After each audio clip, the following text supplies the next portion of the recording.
today we are focusing on your research statement. And the way I'm approaching this is sort of cross disciplines. I'm not going to go into detail on any one particular research field or discipline. There are subtleties between them.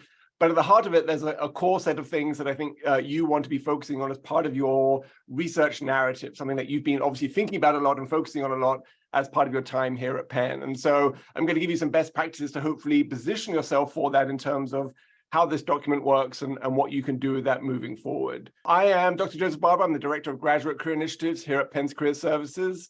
Things I'm going to be focusing on today then, we're going to look at the sort of the diversity of how these statements are referred to and what are asked for from you when people are looking for these statements. We'll think about how they interact with your other materials that you've been focusing on today and that you've been working on. Then we'll look at the structure of the document itself. What is it that you're trying to achieve? How can you achieve that? There is no one size fits all approach. There's no one bit of advice that's helpful. You'll get different advice from different people on research statements. And so you have to take my advice along with the advice that you're getting from other people and sort of bring it together and take what you think is the most effective approach. Because obviously at the end of the day, the faculty search committee are the only ones who have their needs met, from their perspective when they're looking at your research statement. And they're all different and they all have unique things that they're looking for. But at the core of this document, there are some best practices and I think they'll be helpful. So let's think about, in essence, what are these research statements, right? What are they there for? Obviously, what you're trying to do is you're trying to summarize what may be 5, 6, 7, 8, 9, 10 years of research into a single document. And it's always going to be fairly hard.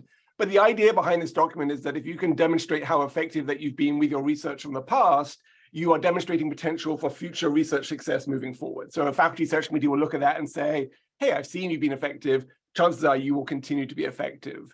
Is your research publishable and is it fundable, right? This is sort of the core currency of academia. And so being able to communicate that effectively and to be able to demonstrate your vision of why it's fundable and why it's publishable is sort of really important as part of this document. Does it fit the needs of the department? Sometimes departments are overt with their needs, sometimes they're not. Sometimes a bit of research allows you to sort of figure that out. Sometimes there's no insight into that. And obviously that's their decision that they have to make when they look at your research. And one of the reasons that some people don't get a role is because they don't fit. But fit is not a negative. It's not about you. It's not a negative about you. It's just not what they are envisioning, right? So it's a tricky one there. Will your research make you an effective teacher? Will it help you support DEI initiatives? Some institutions lean into this heavily, some don't, but your research statement can speak to elements of these. And then ultimately, are you energized by your research? Are you excited by it? Can you make other people excited by it? Can you make them understand it, right? At the core, your research statement does this as well. And so that's part of your strategy moving forward. I took a look at some of the job postings just online right now to get a sense of what it is that people are saying. You'll see that there's a diversity of ways that these are described and sort of what they are asking for. I like this one particularly because of the website, the Astro Faculty Search sounds pretty cool. And obviously, it's just a physics role. So in this case, they're asking for a statement of research plans, right? Research plans, research statement, probably the same thing, but just the way that they are describing it. And what I like about this one, in every job description, is that they give you no more than 3 pages, right? Page limits are great because then it answers the question, how much do I have to write? And if it's 1 page, it's 1. If it's 3 pages, it's 3. So this is a fairly straightforward one, a list of other things that they are talking about here along with the research statement. This one's a research plan, maximum 2 pages, single space, very specific here. And then all these other statements that they're asking for are part of that. For this particular job description, equity and diversity was the first statement. Does that mean that that's the most important thing to the faculty here? It may or may not, but it's important to sort of bear in mind some of these subtleties that you're seeing in job descriptions. A statement of research, so different from a plan, but the same thing. Upload 1 PDF and include. And this is where it gets a little bit confusing because of the way the bullet points are not organized in the way that I would organize a subset of bullet points. But all of these seem to be part of the research statement, right? The accomplishments, the goals, a 500-word summary, and then how it's going to impact DEI initiatives there. So that all seems to be what they consider to be a statement of research. But it's like 6 pages sort of maximum that you can sort of do this. So it's slightly longer than most. The cover letter and the research statement are sort of very similar documents in parts. They're both narrative. They both are going to talk about research to some degree. Both are called different things in different job descriptions, which is fine. The thing to bear in mind, though, is that if you are looking at a job description and there is no one is asking for a research statement or research plans, oftentimes it's the cover letter that expands to do what the research statement would have done if they had asked for it, right? So you're not going to send them something that they don't ask for. That's a big no-no. But you can obviously integrate into the cover letter more about your research if they don't ask for a separate research statement. So that's a sort of a way of sort of getting around this idea of, making sure that you are prioritizing research as part of your narrative, especially for institutions that value research in very overt ways. The cover letter takes on more of that work. And obviously, if they ask for a 3-page research statement, a 3-page teaching statement, a 3-page diversity statement, the cover letter can sort of shrink slightly because you're going to go into much more detail on all of these topics in those areas. So that these two documents sort of vary together. But if we look at some descriptions of how some jobs where they don't ask for a statement, but they ask for something that's sort of similar to, or something that they want integrated into the letter, here's one. So they ask for a cover letter. In this case, they ask for a personal statement, which is sort of a terrible way of describing what I think they're asking for, which is just a research statement and a teaching statement and a statement of service. A personal statement is not the way I would phrase that. Does it mean that they want a personal statement? You never know, right? I wouldn't call it sort of as personal as perhaps you would, where you're sort of talking about your own unique upbringing and how that informs that. That's probably not as far as they want to go. The second one, a cover letter describing current and future research. And then they also ask for a teaching statement in this one. So the research is embedded in the cover letter, but there's a statement of teaching or teaching philosophy that is distinct from that. A cover letter describing your teaching research interest and experience, but in this case, a diversity statement as well that also talks about how you are going to sort of make this happen through research. So you're going to touch on research in the diversity statement as well as covering it in the cover letter as well. Again, just all of these things are subtly different, but what your job is to make sure that you understand what it is they're asking for and that you give them exactly that. So spend some time looking at the descriptions and make sure that you are including everything that they're asking for. That's a sort of simple first step approach.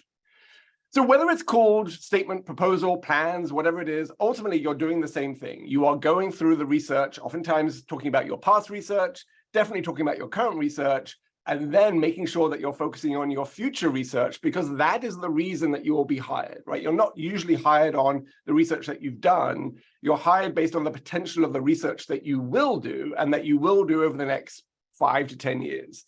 If you are applying for a tenured role, right, you have to be able to demonstrate that you have a research plan that takes you through the tenure process. Now, this future research, obviously what you want to do as part of this is to make sure that you are covering some of the key elements that make your research stand out and make it exciting. And this is going to be very specific to the institutions that you're applying to. In some cases, they're going to ask for researchers who are collaborative and interdisciplinary, and your future research plans should incorporate some of that language. Sometimes they want your research to be really understandable so that they can go to their dean in their school and convince them that you're the right person to hire. So you have to make sure that it's compelling and energizing as part of that.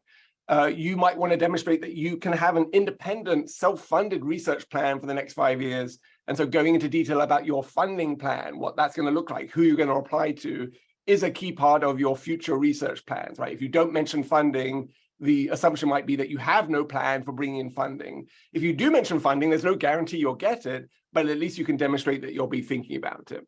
And then your future research should take advantage of the institutions that you're applying to, should overlap with the resources that they have, so it is clear that you are a good fit for that department and a good fit for that institution. So all of these documents are sort of part of a key sort of network of information, right? They're all talking about the same bits of information from slightly different perspectives, overlapping the messaging that you're getting across, right? They are connected. You definitely want to make sure that your messaging is key and consistent throughout. The cover letter sort of covers everything and sort of summarizes the best bits of all these documents. So if they ask for everything, your cover letter is going to take the best bits and talk about those. But in each of the documents, you can talk about research in different ways. So let's just do a quick run through of how research plays a role in each of these documents, right? For your CV, you're going to have your research interests, a research experience section for some disciplines, your publications, your presentations, your funding, your honors and awards. All of these center your research, right? Even your mentoring and your teaching can center your research. Your cover letter, we talked about that, is going to sort of be positioning why this research is important to your field and what impact that you've made with your research. Is going to highlight where that research is going to take you next and why it's exciting. Your teaching statement, right? How will your research allow you to develop new classes based on your research that are exciting to students? how will you use your research to be a good teacher, right? So these are parts of a teaching statement or teaching philosophy that can be centered around research. Obviously, the research statement will go into detail about what this is going to be. And then the diversity statement, how do you see diversity through the lens of research? Or how do you see research through the lens of diversity? And that's a sort of a fairly unique to you experience in terms of your field and your research and what you've been doing. But as you saw in that one example, sometimes they want to know how research and elements related to DEI are connected. So you might want to give that thought. So research can play a role in all of these documents. The research statement, if they ask for it, or the cover letter is going to be where you're going to get most of that information across to the search committee. So let's start thinking about then, what are these documents and what is it that you're trying to do, right? At the heart of it, you're trying to demonstrate that your research is moving your field forward, whatever your field is, right? That it's innovative, that you are taking a new approach that is novel, that is going to lead to tangible impacts. Now, you can't guarantee any of those things in terms of tangible arguments that you're making or research results that you have or shifting the paradigms of your field, but you need to make a case that you have thought about this, right? You've thought about how your research positions you at the cutting edge of whatever field that you're in, STEM, humanities, social sciences.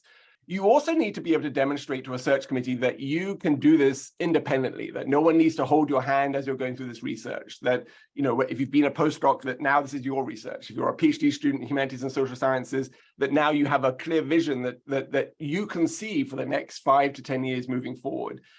Search committees really rely on sort of people demonstrating their independent research, right? That they can do this by themselves. Because when you become a faculty member, there aren't too many support systems to help you with your research, right? It is very much yours. So that's part of what you're trying to do in a strong research statement. You're obviously not going to be able to have a one-size-fits-all statement simply because they ask for different lengths of document, right? 1 page or 3 page or up to 6 pages. So you're going to need to be able to adapt your narrative to make sure that you're getting across information customized to the institution. But you also need to be thoughtful about the institution itself. There was a great example from a panel discussion that we had once where faculty were talking about, looking at the application materials. They got really excited by one candidate in this small liberal arts college until they looked at the research statement, where their research seemed to suggest that they would need a primate colony in order to do their research. This was an institution that did not have that and could not have that. And so obviously they were not included moving forward because they were not a good fit. Now, part of that is, you should apply to institutions that are a good fit before you even create your materials, but you also have to think about what institutional resources allow your research to be even more effective because of the nature of that institution, because of the nature of surrounding institutions, because even of faculty that might be there to support that institution. So that's a key element of making sure that you're customizing your narrative to the different audience that's out there. One way to think about, expectations for what your research is meant to do is to understand, how the faculty in that institutional department are judged when it comes to their own tenure, right? Sometimes that information is accessible. There may be a faculty handbook that you can find. Sometimes that's not. But you can look at the documents of these faculty who are at these institutions, their own CVs. You can see the types of awards or types of interactions that they've had, even the types of collaborations that they might have had through their publications, and get a sense of what you think might be valued. And that might be important as you're thinking about positioning your own research. The research questions that you're asking won't change institution to institution. The way that you talk about it or the way that you approach that research might, depending on what the landscape of that academic institution might be. Especially important if you're applying for departments that are perhaps outside of your direct line of research. It might be a joint faculty role, or it might be a department where your research fits in. You need to be able to understand the nature of that research and the nature of these different departments so that you are positioning your research for the people who are the decision makers, right? If this is a position that's housed in one department, which is not your direct department, you might want to skew your narrative to that new department in terms of the language that you use to describe your research, because they are likely the people who are going to make the decision about who that faculty hire will be. Some of this can be done looking online. Some of this can be done looking at the websites and the departmental descriptions of who they are and how they see themselves. Some of this might be a really great thing to do as part of your academic networking, where you're speaking with faculty, maybe alumni, maybe other people in your network who are in these departments to get a sense of how they are, how their research is valued and how much of that is a priority for them in their own tenure process, right? If they're assistant professors or associate professors, asking them what they prioritize as part of their experience might give you some semblance of how you want to position your own research. So just different ways of trying to get a sense of how you are talking about your research, not changing the nature of your research, but just how you're describing the impact of that research. Now, as I said, in most cases, when you're talking about your research statement, it's going to be broken down into the things I've done, the things I'm doing, and the things I will be doing. If the things that you have done, maybe you were a master's, a PhD, and now are a postdoc, if the things that you've done as part of your master's or PhD are not directly relevant to the research that you will be doing, obviously you can minimize that section, but you can still talk about your research accomplishments during that period. You may not need to go into a lot of detail about what the research was, but you can still demonstrate that you have publications or that you had collaborations or that you were supported by funding, right? So you can still use past research strategically, even if it's not relevant to some of your future goals. There are sort of discipline specifics in terms of how you present your documents, but one of I think a good way of structuring your document is to make sure that there is a very clear future research section, and using a section header or a subheader that says future research is really helpful, because as faculty looking through this, oftentimes that's what they want to see the most, right? They want to know what the future plans are. So really signifying this as part of your document is a great sort of just formatting strategy moving forward. And yes, it is fine to have diagrams and graphs if you have data related to that, but you're not trying to go into too much detail about your research. You're not trying to get permission or approval of your research findings. You are trying to demonstrate the impact of your research. And so it's less about saying, is this good enough research for you? Are these data convincing? It's more about saying, look how convincing these data are and how they position me for my future research plans, right? So you want to take the sort of the perspective of, I am a potential faculty member, my research is important, and here's a graph or an element that really describes the impact of my research. So strategically, I think is going to be helpful when it comes to thinking about images, especially in STEM fields. Okay, let's think about the structure. If you're starting a research statement with a sentence that sort of says, my research addresses X, Y, and Z, sometimes that feels like you're thrown into the deep end as the reader because you don't really have a sense of why this research is important or what the context of this research is. So an opening paragraph that puts it into context enough so that people from different fields or subfields can understand what you're doing, I think is a really great way. This is only like a couple of sentences up front, but it's about sort of introducing the research field so that when you talk about your research in that opening paragraph, people understand where it fits into that genre of research, right? So it's just a way of softening the opening so that everyone who reads it has an understanding of why this research might be impactful. The other element of an opening summary is that you definitely want to cover what accomplishments that you have in this very short paragraph, but you also want to hint at that future research that you're going to get to as in the latter part of the document, right? So you might say, in my research, I have found this is meaningful to the field because of this, and is now the foundation of my future research questions relating to this and this, right? So you identify your accomplishments, you put it into perspective, and then you talk about the future research. And that way, as the people are reading through your document, they have a sense of where this narrative is going and what it is that you're going to be talking about as part of your future research plans. So a great way of making sure that if I only read that first paragraph, I can still be fairly convinced that you're a good fit in terms of the research for the department that you're applying to. That's one way of thinking about that. Now, your past research, as I said, doesn't necessarily need to go into a lot of detail, especially if it was several years ago now, but it is a great way of demonstrating how successful that you have been and how you've built on your research background to be the effective scholar and researcher that you are right now. So you don't have to cover all of these things. These are just examples of the types of things that can go into these topics, just to get you thinking about what your past research might be, but skills that you developed, collaborations that you formed, and obviously the outcomes, the papers or the publications or the presentations can be a part of the narrative of your past research. If it's like 2 positions away from you, you're a postdoc in your master's, it might be very short. If it's right next to where you are right now, you might go into slightly more detail there. It depends on how many pages that you have to talk about your research. Your current research obviously is much more important to focus on. That's what you are marketing now in terms of your research abilities. I think sometimes people often forget to highlight the actual research question. They go into a lot of detail about the methods or the approaches or put it into context, but they don't necessarily articulate a single question or a single set of questions that someone outside of your field can go, oh, I understand what it is that you're doing, right? You understand it because you've been living and breathing and sleeping it for the last few years. You just have to make sure that someone outside of your direct field can say, I understand what the question is that you're asking, and I understand why that's important. As you're thinking about the impact to your field, obviously, anytime that you have been able to get to outcomes that have been presented or published, those are outcomes. If people have invited you for collaborations, those are outcomes. If you have funding to support that, that demonstrates the impact and the fundability of your research. All of these things can be helpful. As you look at many job descriptions or many faculty job descriptions themselves, they will talk about, we are seeking an interdisciplinary scholar. And so even as you're talking about your own research, making sure that you're highlighting those elements of collaboration as part of your research or collaboration across disciplines can be very helpful for some academic institutions.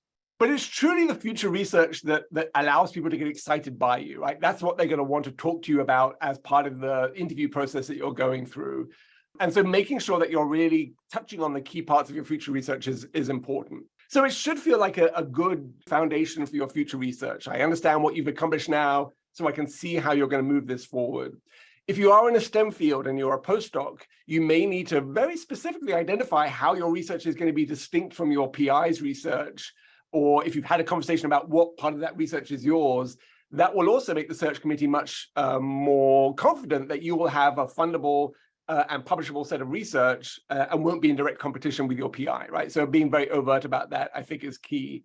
And then what is also key is making sure that when you talk about your future research, you're not just talking in big picture areas, but you have a long-term set of questions that you're answering, but then very clear short-term plans, right? And I think the key point is it clear that on day one, you know exactly what you're doing with your research and you know where it's taking you and you know what you need to do moving forward for the first 2 to 3 years, right? So that level of specificity in terms of saying, look, I know, here's my plan, here are the questions, here are the approaches, that can be really helpful to demonstrate to the search committee that you do know what you're doing and don't need additional support other than your own energy and motivation to do that. So that, to me, is a very key point. And you can break it into short-term and long-term, right? You could have different types of sections. Or you could have project 1 and project 2 and 3, lots of different ways of doing that. But that short-term goal wants to sound like it's a very distinct plan that you've thought through. If you do have information on sort of the resources that you'll need, you don't necessarily need to go into a lot of detail about that. If sometimes if there's startup funds that are going to be talking about as part of an interview, you don't need to list those things in the research statement, but you should identify, as I said, what funding you're going to be seeking at the different stages of this project. Here's a training grant that I'm going to be applying to in the first year. By year 3, my plan would be to apply for this grant from this private institution, right? So you can be hypothetical because you don't have to do any of those things. Well, none of those things may happen, but the more confidently you can state that you are going to do this, the easier the search committee has confidence in you that you will find funding because you have a plan to do so. Now, some people ask when it comes about future research, how much to talk about collaborations with faculty that might be at the institutions. And I put this in blue here because I think the key is that your first period of research wants to feel like it's yours, right? That period can be, an indeterminate amount of time. But let's say the first 3 years of research should be your research that you are focusing on. Beyond that time in the future, the opportunity to collaborate with pre-existing faculty there or faculty from other departments and schools could be a really great option. And so as you think about longer term research plans, that's where I might focus your narrative on collaborations. It wouldn't necessarily be something that I would focus up front because you don't want to come across as if you need someone to collaborate with you for your research to be successful. Now, there are certain fields where the collaborations are essential, right? And so some of the statistics research, you are always partnering with people in different ways. And so discipline-specific elements come into play there. But making sure that as part of your future research narrative, you are saying, here are the resources that I can use at your institution that will support my research and make it more likely that I'll be able to, get these things published. That's a really great way of demonstrating that you understand them as an institution and value them as an institution. Some of that future research, you can also talk about how you will integrate students into your research, right? Especially for an institution that sort of values the teaching and the research sort of equally. As you are wrapping up your future research section in your narrative to say, these are the projects that students get involved with, and this is why it will help them. This is in the end of your future research section is where you can also say, and my research will be great at developing content for this course that I will also teach, right? So as you are demonstrating your plan for your research, the more that you can demonstrate an interconnection between research, teaching, mentoring, and service, the more comprehensive your narrative becomes and the more that people, I think, can buy in to the fact that your research is going to be really, truly impactful at that institution.